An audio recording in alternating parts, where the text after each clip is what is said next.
that's true. Naked Palpatine. Oh, you pick that one. Fresh out of the clone tank, nude Palpatine is my Well, that's the first thing I think of when you say Dark Empire Palpatine.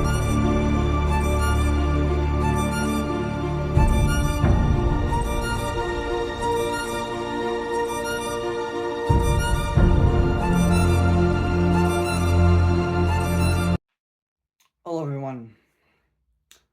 I am a terrible comic reviewer. I don't know. Of course, you know I review things ahead of time. So I have definitely reviewed this before Supergirl the movie has come out, and it may be uploaded before the movie comes out as well. I'm not a big comic reader. Like I don't know. There's so much there to kind of dissect through. But the movie seemingly is supposed to be based on this, as far as I understand, and it's a nice kind of one-off. All the context I need is here. It doesn't necessarily require anything else to understand. And I don't know that much about Supergirl. I mean, I've watched the CW show. I saw her crossovers with the Flash and stuff, but I know that may not be exactly the greatest interpretation of the character. So I definitely think this helped me understand her better than anything else has. And I'm not going to really go into spoilers. I mean, this is a famous comic. I'm not going to say anything new or interesting. It's just from a perspective of somebody who doesn't really read that many comic books, you know.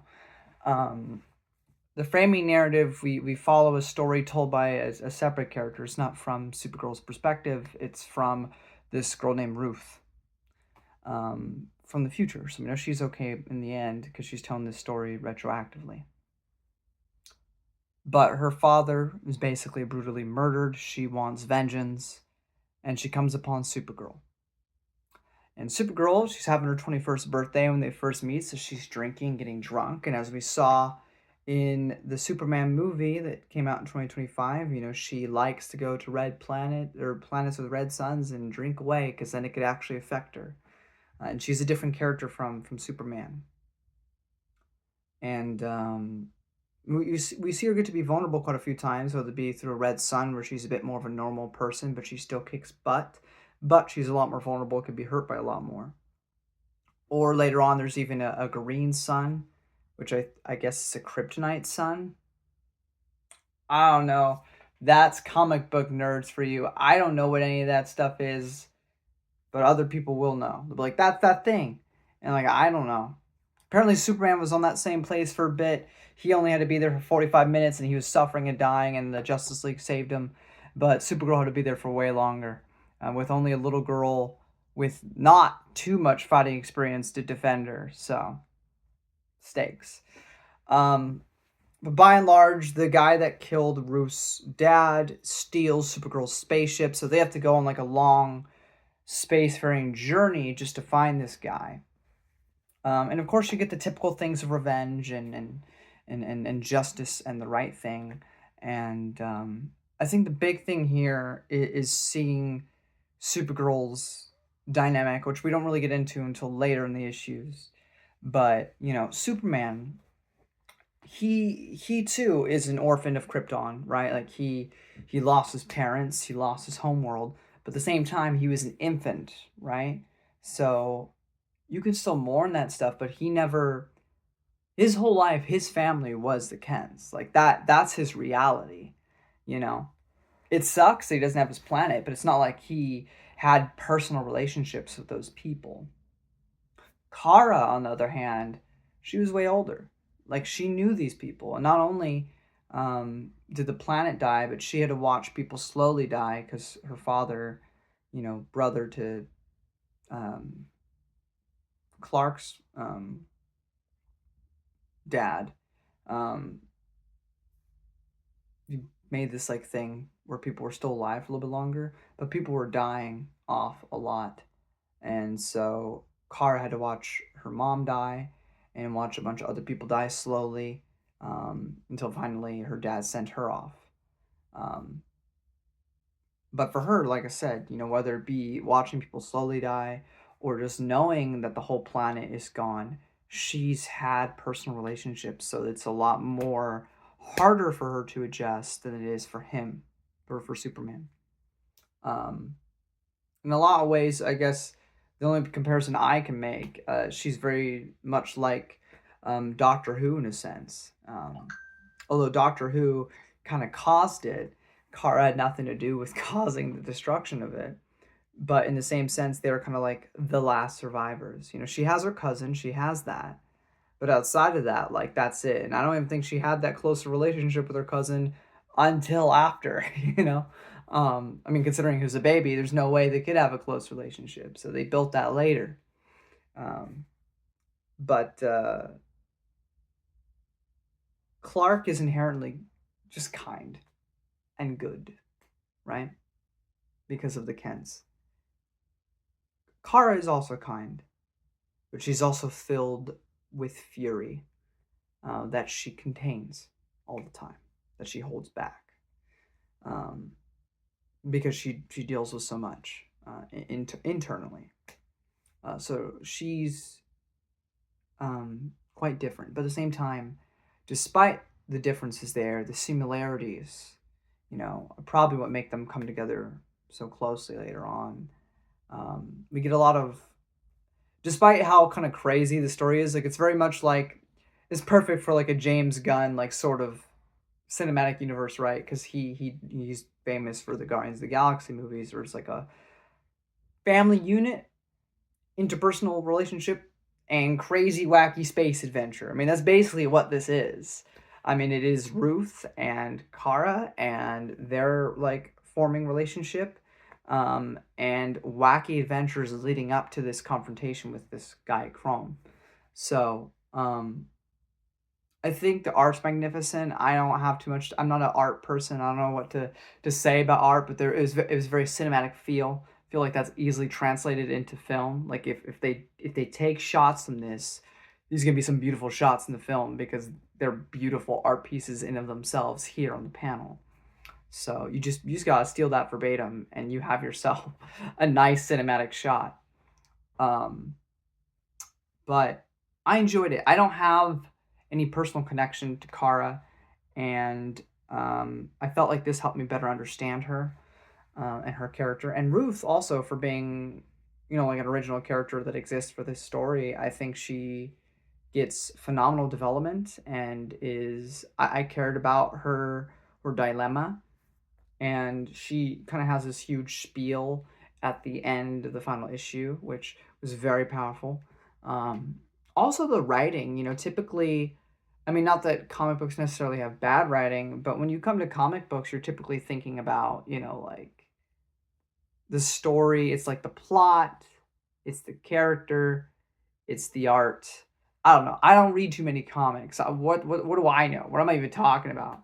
I guess when I think of a comic, I'm thinking about like the plot. I'm not too much thinking about the prose per se because it's a comic book, right? It's not literary fiction. But I guess also that's like sort of like a mean-spirited thing to say because in this very comic there's several issues throughout, whether it be like Ruth's like POV talking or whatever. There are some really beautiful, just well written passages throughout. So that was also surprising, but it definitely has me excited for the movie. I should say, if it's anything like this, it's probably gonna be a really fun time. Um, that being said, in terms of my emotional core, maybe I'm just a heartless bastard. I think the final issue definitely made me feel some things.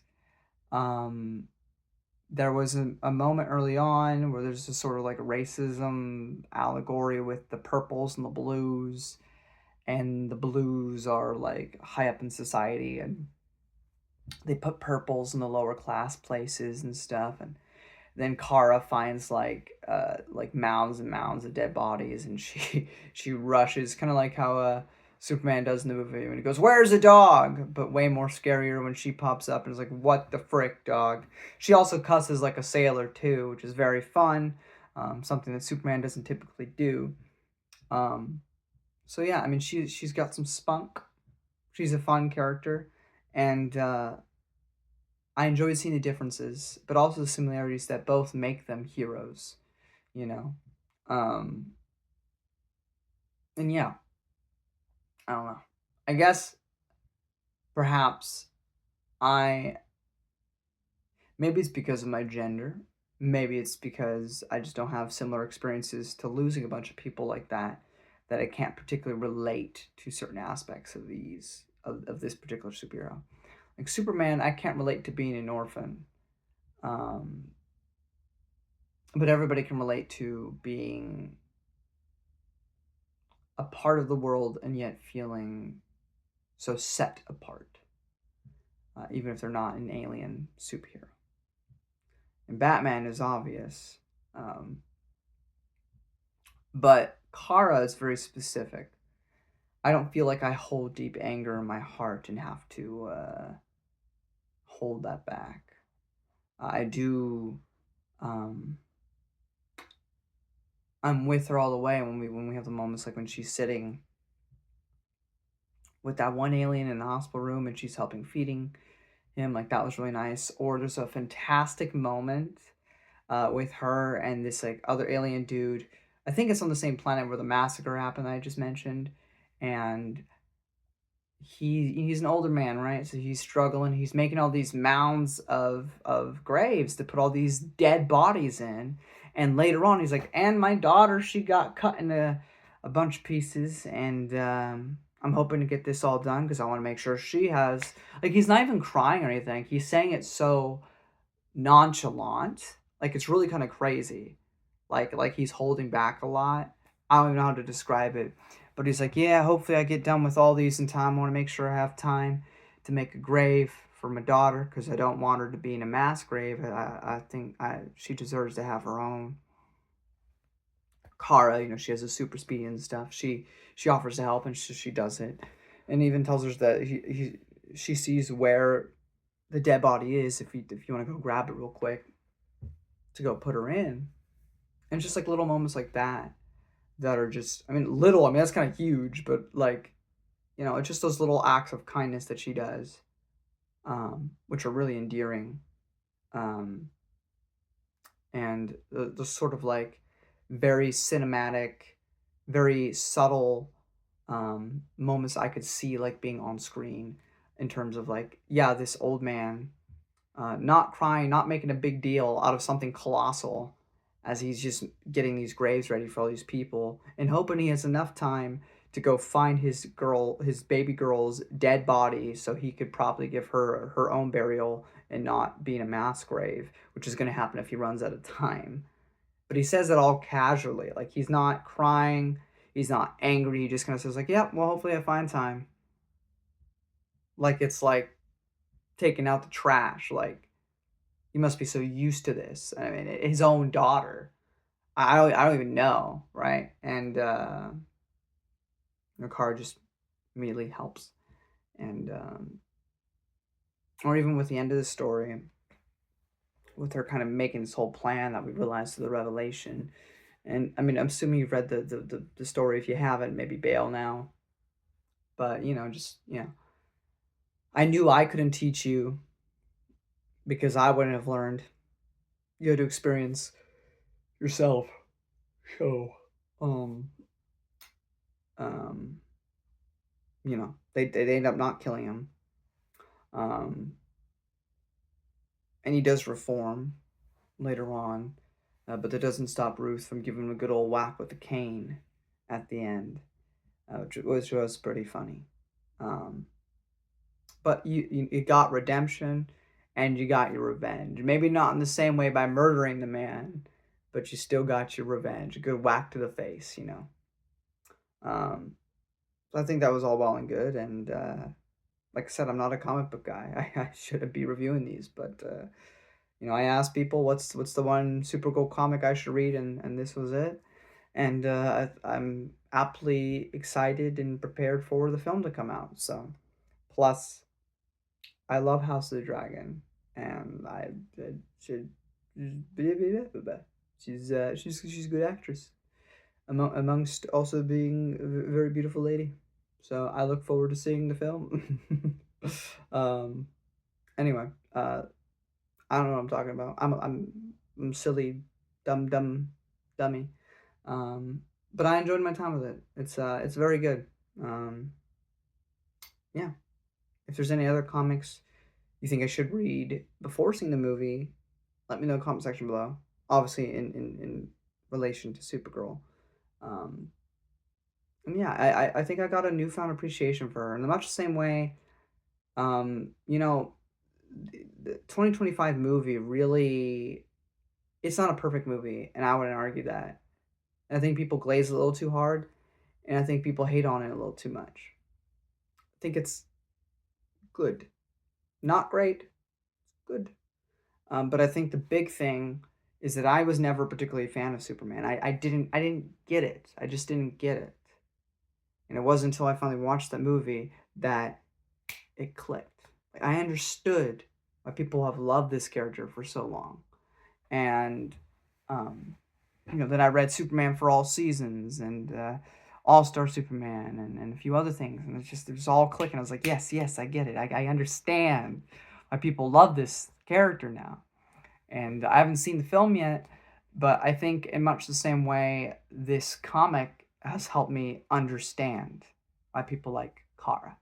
I mean, like I said, I watched the Supergirl show, and it always just felt like female Superman. Like, she was super nice, she was super kind. I loved her relationship with Barry. They had a very fun chemistry, but there was nothing there that made Kara in the show make me go like, oh, that's it. That's what makes her distinct. That's what makes her different. I'm just like, here's female, stronger version of Superman.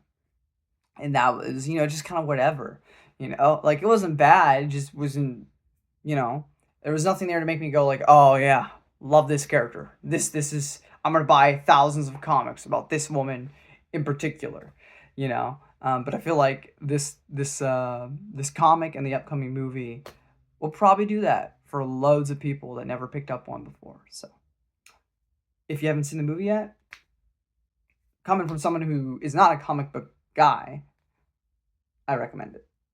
And I think it'll give you a new appreciation. And crypto. I mean, the movie with Superman 2025 should have already done that, but still, crypto is a real one. We love crypto. I didn't before, I do now. So, yeah. Anyway, guys, until next time. Well, at this point that you're seeing this, I'm 25, so I'm 4 years older than Kara is in this story. So that's unfortunate that I'm getting so old. Quarter of a century, guys. Let's go. But yeah, good times. Go check it out. See you in the next video. Bye-bye.